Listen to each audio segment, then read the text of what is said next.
Hello student, आप सभी का स्वागत है सियाराम ई लर्निंग प्लेटफॉर्म पे। यहाँ पे आज हम लोग डिस्कस करने वाले हैं क्लास 12 की मैथमेटिक्स का सिलेबस, जो कि हमारी टीम के द्वारा सियाराम ई लर्निंग प्लेटफॉर्म के द्वारा आप लोग के लिए लाया जा रहा है। इसकी शुरुआत हम लोग को करनी है, तो हम लोग पहले जो पढ़ना है उसको जान लेते हैं कि सिलेबस में हम लोग को पढ़ना क्या है इस बार बोर्ड के पॉइंट ऑफ व्यू से, और कौन सी चीज़ इंपॉर्टेंट है, किस पे ज़्यादा फोकस करना और किस टॉपिक पे कम फोकस करना है। तो चलिए जानना शुरू करते हैं हम लोग अपने सिलेबस को। देखिए यहाँ पे क्या है कि जो हमारा सिलेबस है यहाँ पे वो 6 यूनिट में बटा हुआ है। पूरे 6 यूनिट में हमारा सिलेबस डिवाइड है। अब देखिए इसमें यहाँ पे मेंशन भी है कि कितने पीरियड में हम लोग इसको पढ़ लेंगे टोटल, ठीक? और कितने मार्क्स का वेटेज है 1 यूनिट का, ठीक? तो देखिए यहाँ पे जो रिलेशन एंड फंक्शन है, जो आप लोगों ने पिछले क्लास में क्लास 11th में सेट और रिलेशन एंड फंक्शन पढ़ी थी, उससे मिलता-जुलता रहेगा। थोड़ा-सा चीज़ें उससे आगे बढ़ेंगी, बाकी चीज़ें सब कुछ सेम रहेंगी, ठीक? तो देखिए यहाँ पे रिलेशन एंड फंक्शन हम पढ़ेंगे। अब इसको पढ़ने के लिए हमें देखिए यहाँ पे लिखा हुआ है 30 पीरियड, ठीक है? बट इतना नहीं लगेगा, इससे कम टाइम में हम लोग इसको कंप्लीट कर देंगे, ठीक है? टेक्निकल टीम वालों ने थोड़ा ज़्यादा ही बढ़ा-चढ़ा के लिख दिया है, ठीक है? इसको हम लोग सुधार लेंगे। पहले जान लेते हैं वेटेज कितना है, पढ़ना कितने वो तो हम पढ़ाते रहेंगे, आपको पता चलता ही रहेगा, ठीक? तो देखिए इस चैप्टर का जो वेटेज है वो 8 मार्क्स का है, ठीक? मतलब इसमें हम सबसे पहले रिलेशन सीखेंगे, फिर फंक्शन क्या होता है, 2 टॉपिक्स है, इन्हीं को पढ़ना है। अभी इनमें क्या-क्या टॉपिक है रिलेशन और फंक्शन में, वो भी मैं आपको अभी बताऊँगा क्या-क्या है। फिर दूसरा यूनिट जो है हमारा अलजेब्रा वाला है। अगर अलजेब्रा की बात करें हम लोग, तो इसमें हमारा वेटेज है 10 मार्क्स का। मतलब ये हमारे अगर हम मान लीजिए कम समय में बोर्ड की तैयारी कर रहे हैं, हम इसको अवॉइड करके यहाँ पे ज़्यादा फोकस कर सकते हैं, क्योंकि ज़्यादा स्कोरिंग है। और देखिए यहाँ पे कैलकुलस वाला जो पार्ट है हमारा, ठीक? अब ये देखिए यहाँ पे सबसे ज़्यादा पीरियड लिख रखा है टेक्निकल टीम वालों ने, और इसके सबसे मार्क्स से ज़्यादा वेटेज है 35। मतलब पूरे क्लास 12 की जो मैथमेटिक्स है, सबसे ज़्यादा उसमें इंपॉर्टेंट जो है हमारा वो कैलकुलस के टॉपिक्स हैं। कैलकुलस को पढ़ना बहुत ज़रूरी है। इसी को ही लगभग 3 महीने तक सभी लोग पढ़ाते हैं, ठीक? और यही पढ़ना होता है, ठीक है? तो देखिए यहाँ पे 80 पीरियड के आसपास लिखा हुआ भी है, क्योंकि इतना काफ़ी लंबा टॉपिक होता है, इसमें पढ़ते हैं। लेकिन हम लोग इसको देखिए हम लोग पढ़ेंगे कि बोर्ड के पॉइंट ऑफ व्यू से कैसे क्वेश्चन आए हुए हैं, ठीक? और क्या इंपॉर्टेंट आने के चांसेस है, तो मैं आपको उसी टाइप के क्वेश्चन कराऊँगा। साथ में जो चीज़ें हैं प्रॉपर कराने के लिए पीवाईक्यू के क्वेश्चन आपके प्रीवियस ईयर है, और कुछ सैंपल्स के भी क्वेश्चन आपको साथ में क्लास में ही कराते जाएगा, लगातार चलता रहेगा, ठीक? उसमें कोई कमी नहीं की जाएगी। उसके बाद जो हमारा टॉपिक है वेक्टर एंड 3 डायमेंशनल ज्योमेट्री है, ठीक? इसको पढ़ना है। इसका वेटेज 14 नंबर का है। मतलब यहाँ पे हमारा ये जो कैलकुलस और वेक्टर वाला जो पार्ट है, ये बहुत ही इंपॉर्टेंट है, यही सबसे मेजर है। यही अगर 2 आप लोग तैयार कर लेंगे, तो आपके बोर्ड के मार्क्स तो बहुत अच्छे हो जाएँगे, बाकी तो और सभी लोग पढ़ लेंगे, क्योंकि बाकी के चैप्टर्स काफ़ी आसान है। ऐसा नहीं कि ये भी हार्ड है, ये भी हार्ड है, ठीक? लेकिन ये छोटे-छोटे हैं, तो बच्चे इस पे ज़्यादा फोकस करते हैं, जल्दी-जल्दी पढ़ लेते हैं। प्रोबेबिलिटी आप लोगों ने क्लास 10th में पढ़ी होगी, 9th-10th दोनों क्लासेस में पढ़ी है। इससे थोड़ी-सी आगे बढ़ेगी प्रोबेबिलिटी, अब थोड़ा एक्सपेंड होगा, थोड़ा बड़ा होगा, ठीक? तो देखिए प्रोबेबिलिटी का भी वेटेज है, ये फोकट का नंबर आपको क्लास 10th में भी दिया था, यहाँ पे भी देखे जाएगा। एकदम आसान-आसान से क्वेश्चन आते हैं। और यहाँ पे एक जो हमारा है लीनियर प्रोग्रामिंग वाला पार्ट है, ठीक? इसको पढ़ना है हमें, ये 5 मार्क्स का। मतलब सबसे कम वेटेज हमारे इसी वाले यूनिट का है, जो 5वां यूनिट है लीनियर प्रोग्रामिंग का। तो जब हम इसको पढ़ेंगे, तो सबसे पहले हम लोग कहाँ से स्टार्ट करेंगे? यहाँ पे रिलेशन एंड फंक्शन पढ़ेंगे। उसके बाद मैं आप लोग को 3rd यूनिट कराऊँगा, जो ज़्यादा इंपॉर्टेंट है, ठीक? वो हम लोग कैलकुलस को करेंगे। फिर उसके बाद हम लोग वेक्टर वाले पार्ट को पढ़ेंगे, फिर लेके आएँगे हम आपको कहाँ? अलजेब्रा पे, ठीक? और उसके बाद एट द एंड हम प्रोबेबिलिटी करके फिर लीनियर प्रोग्रामिंग करेंगे। फिर उसके बाद आपको काफ़ी सारे गेस क्वेश्चन कराए जाएँगे, जो आने के चांस होंगे पीवाईक्यू के भी सेलेक्ट करके, और आपके एनसीईआरटी, पीवाईक्यू और जितनी आपके रेफरेंस बुक चलती हैं, ठीक? जो आरडी शर्मा, आरएस अग्रवाल हो गए, उन सब के भी क्वेश्चंस को आपको ढूँढ-ढूँढ के कराएँगी। हमारी टीम के द्वारा सब कुछ मिलेगा आपको, और जो भी क्लासेस होंगी, इनका आपको पीडीएफ, ठीक?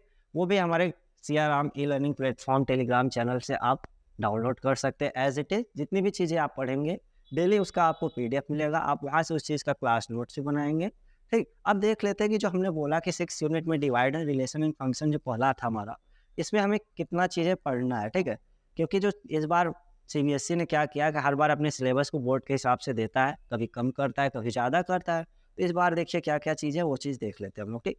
तो इसमें देखिए हमें टाइप्स ऑफ रिलेशन पढ़ना है सबसे पहले, कि रिलेशन कितने टाइप के होते हैं, जिसमें हमें रिफ्लेक्सिव, सिमेट्रिक, ट्रांसिटिव और इक्विवेलेंट रिलेशन, ये 4 रिलेशंस को पढ़ना है, ठीक?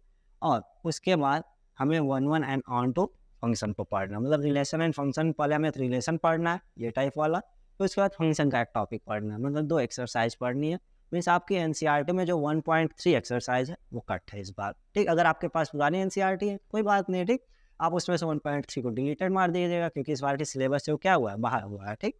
अगर इसके बाद अगर हम बात करें तो देखिए इनवर्स ट्रिग्नोमेट्रिक फंक्शन जो है हमारा, इसमें क्या पढ़ना है, तो जो हम लोग ने क्लास 11 में ट्रिग्नोमेट्रिक पढ़ी थी, अब हम इस बार हमें उससे आगे बढ़ना है, थोड़ा इनवर्स ट्रिग्नोमेट्रिक फंक्शन को पढ़ना है, ठीक। इनका हमें डेफिनेशन जानना है, रेंज, डोमेन, प्रिंसिपल वैल्यू, ठीक है, ब्रांच की, और इनके ग्राफ्स को सीखना है। हम ट्रिग्नोमेट्रिक फंक्शंस के ग्राफ को कैसे बनाते हैं, साइन, कॉस, इन सारी बातों को हम लोग यहाँ पे इस साल करने वाले हैं, ठीक। अब इसके बाद जो है हमारा क्या है वो देखिए, अगर अलजेब्रा में बात करें हम लोग क्या क्या पढ़ेंगे, अलजेब्रा में बात करें हम लोग तो देखिए अलजेब्रा में मैट्रिक्स पढ़ना है हम लोग को, ठीक। अगर कुछ बच्चे अगर आईसीएसई बोर्ड वाले होंगे तो इस टॉपिक को क्लास 10th में ही पढ़ चुके होंगे, ठीक है। तो देखिए आज हम मैट्रिक्स की बात करेंगे यहाँ पे। तो देखिए मैट्रिक्स में हमें सबसे पहले मैट्रिक्स को जानना है क्या होता है, फिर उसको डिनोट कैसे करते हैं, उसका ऑर्डर कैसे निकालते हैं, फिर इक्वलिटी, टाइप्स, मैट्रिक्स के जितने टाइप्स उनको डिस्कस करना है, ठीक।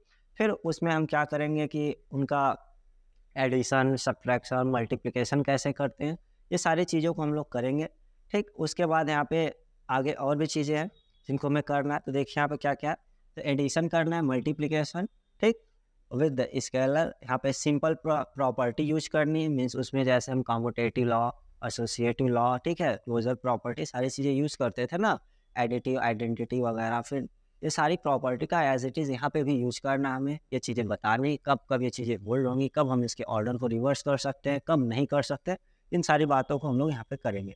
उसके बाद अगर बात करें हम लोग तो देखिए यहाँ पे क्या है कि यहाँ पे नॉन कम्युनिटी है, multiplication of matrix, non zero matrix उस प्रोडक्ट और इज जीरो, मीन्स हमें यहाँ पे मैट्रिक्स पढ़नी है। अब इसमें हमें जैसे मैट्रिक्स पढ़ेंगे तो कुछ बार ऐसा होगा कि मैट्रिक्स का प्रोडक्ट करने पर रिजल्ट जीरो आएगा, इनको क्या बोलेंगे, ठीक।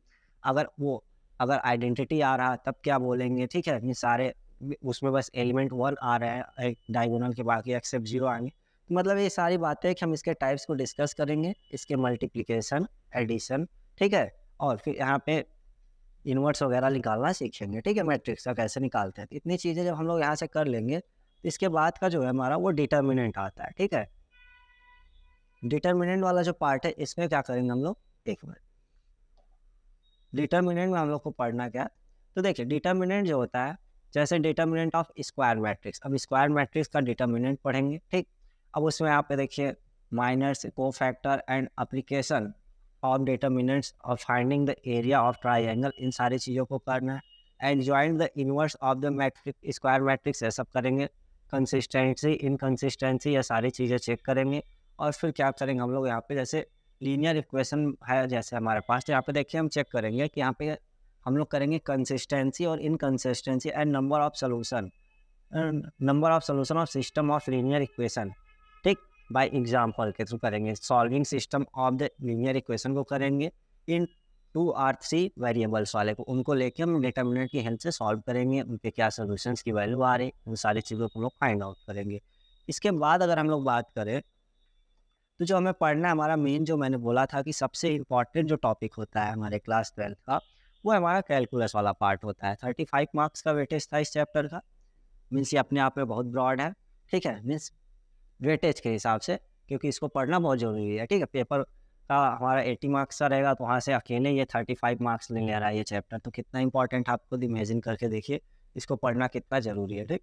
तो देखिए जब इसको पढ़ेंगे तो हम लोग सबसे पहले कंटिन्यूटी एंड डिफरेंशिएबिलिटी को पढ़ेंगे, फिर chain rule, derivative of trigonometric function, और उसके बाद लाइक जैसे कौन कौन से sine inverse x, cos inverse x, tan inverse x, और डेरिवेटिव ऑफ इम्प्लीसाइड फंक्शन का करेंगे। Concept of exponential and logarithm functions करेंगे, ठीक है। एक्सपोनेंशियल से सेंसर क्योंकि पावर वाले फॉर्म में, और लॉगरिदम तो आप जानते हैं लॉग लगा हुआ, ठीक। इतनी चीज़ें जब हम लोग कर लेंगे तो उसके बाद हम क्या करें, यहाँ पे derivative of logarithmic and exponential function का करना है हम लोग को इस चैप्टर में, और लॉगरिथमिक यहाँ पे डिफ्रेंसिएशन करना है, डेरिवेटिव ऑफ फंक्शन करना है एक्सप्रेस इन द यहाँ पे पैरामेट्रिक फॉर्म्स में इस पर, और सेकेंड ऑर्डर डेरिवेटिव करना है, ठीक। अब उसके बाद अगर हम लोग बात करेंगे यहाँ पे अगला पार्ट जो हमारा एप्लीकेशन ऑफ डेरिवेटिव है, ठीक है, उनको कैसे करना है, सारी चीज़ें सीखनी है, उन पे फॉर्मूलाज को अप्लाई करके हम लोग पूरा जो कैलकुलस है वो कुछ फार्मूलाज है, ठीक है। अपनी इंटीग्रेशन के और डिफरेंशिएशन के, उन्हीं पे बेस है। उन्हीं की हेल्प से सारी की सारी चीज़ें आप करते जाएँगे। जितना ज़्यादा आप प्रैक्टिस करेंगे उतना ज़्यादा ये बेहतर होगा। उसके बाद अगर हम बात करें इंटीग्रेशन वाले पार्ट की, तो इसमें क्या करना है, तो ये भी चीज़ आप देख सकते हैं। इसका चाहे तो आप लोग स्क्रीनशॉट से लेके सिलेबस को देख सकते हैं, ठीक? तो देखिए यहाँ पे integration, integration as inverse process है, ठीक है? इसका कैसे करते हैं। फिर यहाँ पे डिफरेंशिएशन, ठीक है? इंटीग्रेशन ऑफ यहाँ पे वैरायटी ऑफ फंक्शन बाई, यहाँ पे सब्स्टिट्यूशन से कैसे करेंगे, ये सारी चीज़ें हम लोग को सीखनी है। फिर पार्शियल फंक्शंस का एंड बाई पार्ट्स के कैसे करेंगे, इवोल्यूशन ऑफ सिंपल इंटीग्रेशन करेंगे। फिर यहाँ पे जैसे क्या होता है, इंटीग्रेशन में 2 पार्ट्स होते हैं, डेफिनिट इंटीग्रल होता है और इनडेफिनिट इंटीग्रल होता है। तो ये 2 चीज़ें हम लोग को करनी है, ठीक? तो जब हम लोग इनडेफिनिट इंटीग्रल की बात करेंगे तो उसमें लिमिट नहीं लगा होगा, और जब डेफिनिट इंटीग्रल की बातें करने लगेगा तो उसमें लिमिट वाली बातें आ जाएँगी, ठीक? वही सब पे बेस करना है, मतलब पूरा ये फॉर्मूला होगा एज़ लाइक उसको ओपन कर, उसको फॉलो करते हुए जो प्रोसेस है फॉलो करेंगे, बिल्कुल करेक्ट होगा हमारा, कोई दिक्कत नहीं आने वाला। फिर एप्लीकेशन ऑफ इंटीग्रेशन जो है वो है, हमें पढ़ना है application in finding the area under simple curve करना है। स्पेशली कौन सा है हमारा, जो लाइंस का, सर्कल का, पैराबोला, इलिप्स, ठीक? इनका करना है, ठीक? अब इसके बाद देखिए हमारा जो अगला टॉपिक है डिफरेंशियल इक्वेशन होगा, इसको कैसे करेंगे, ठीक? ये टॉपिक आपके ग्रेजुएशन में भी क्या आता है, डिफरेंशियल इक्वेशन नेम से पेपर ही आता है। अगर आप कभी हायर मैथमेटिक्स से पढ़ेंगे अगले क्लासेस में जाके, अगर आप साइंस या इंजीनियरिंग वाले चीज़ों करेंगे, आप बीएससी या इंजीनियरिंग करते हो, तो आपको ये चीज़ें यहाँ पे फिर से पढ़ने को मिलेंगी, ये जो डिफरेंशियल इक्वेशन है, ठीक? इसमें क्या पढ़ना है आपको, हमें डेफिनेशन जानना होगा पहले क्या होता है, फिर ऑर्डर एंड डिग्री, कैसे उसकी ऑर्डर को निकालते हैं, डिग्री क्या होता है, और जर्नल एंड पार्टिकुलर सोल्यूशन क्या होता है, ये फाइंड करना होगा ऑन डिफरेंशियल इक्वेशन का। Solution of differential equation by method of separation of variable से करना है। Solution of homogeneous differential equation, ठीक है? End of the first order and second order, मतलब फर्स्ट ऑर्डर और सेकंड ऑर्डर का, और solution of linear differential equation of the types, इतने टाइप को करना है। इसके बाद अगर हम लोग बात करें जो हमारा सिलेबस का पार्ट है, वेक्टर है एंड 3 डायमेंशनल ज्योमेट्री है। ये रहा हमारा वेक्टर का सिलेबस और ये 3 डायमेंशनल ज्योमेट्री का सिलेबस रहा, ठीक? देखिए वेक्टर का सिलेबस जो है हमें क्या करना है, यहाँ पे वेक्टर एंड स्केलर्स करना है, मैग्नीट्यूड, डायरेक्शन ऑफ वेक्टर, ठीक है? आप लोगों ने इसको क्लास 11th की फिजिक्स में वेक्टर को पढ़ा होगा, तो ये चीज़ वहाँ से काफ़ी ज़्यादा आपको मिलती जुलती मिलेंगी, ठीक है? यहाँ पे भी डॉट प्रोडक्ट, क्रॉस प्रोडक्ट करेंगे, एंगल्स फाइंड करेंगे, तो ये सारी चीज़ें जैसे आपने वहाँ की थी लाइक यहाँ पे भी करना है, फिर उनको ऐड करना, सब्ट्रैक्ट करना, फिर उनकी प्रॉपर्टी का जो ऑर्डर का चेंजेस था, ये सारी चीज़ें हम करते थे ना, एज इट इज़ यहाँ पे भी फॉलो होंगी, ठीक? अब उसके बाद बात करें हम लोग, तो हमारा जो सिलेबस का पार्ट है वो है लीनियर प्रोग्रामिंग, ठीक है? तो देखिए 1 मिनट, ये छूटा हमारा क्या, ठीक है? यहाँ पे देखिए इसका जो हमारा वेक्टर वाला पार्ट था, उसमें दूसरा जो पार्ट था 3 डायमेंशनल ज्योमेट्री, इसमें क्या पढ़ना हमें, तो यहाँ पे direction, cosine and direction ratio of line joining 2 points पे, इनको करना है हमें, ठीक है? Cartesian equation and vector equation of line, skew line and shortest distance between 2 lines, हमें ये टॉपिक्स यहाँ पे करने हैं, और एंगल बिटवीन 2 लाइन के बीच, इतनी चीज़ें हम लोग यहाँ पे करेंगे इस वाले पार्ट में। और फिर जो हमारा लीनियर वाला पार्ट है, अगर हम लोग इसकी बात करें, तो जो लीनियर प्रोग्रामिंग वाला पार्ट है, इसमें भी देखिए हम लोग को करना क्या है। अब ये भी चीज़ जो है, अब जैसे मैनेजमेंट वाले होते हैं ना, उनके पेपर में इसका काफ़ी रोल होता है, जो एमबीए करते हैं, आप हायर मैथमेटिक्स में भी इसको पढ़ रहोगे, एकदम एज इट इज़ मिलेगा, ठीक है? तो देखिए हम सबसे पहले करेंगे इंट्रोडक्शन, जानेंगे कि होता क्या है। उसके बाद यहाँ पे रिलेटेड, यहाँ पे टर्मिनोलॉजीज क्या होती है, सच एज यहाँ पे कॉन्स्टेंट, ठीक है?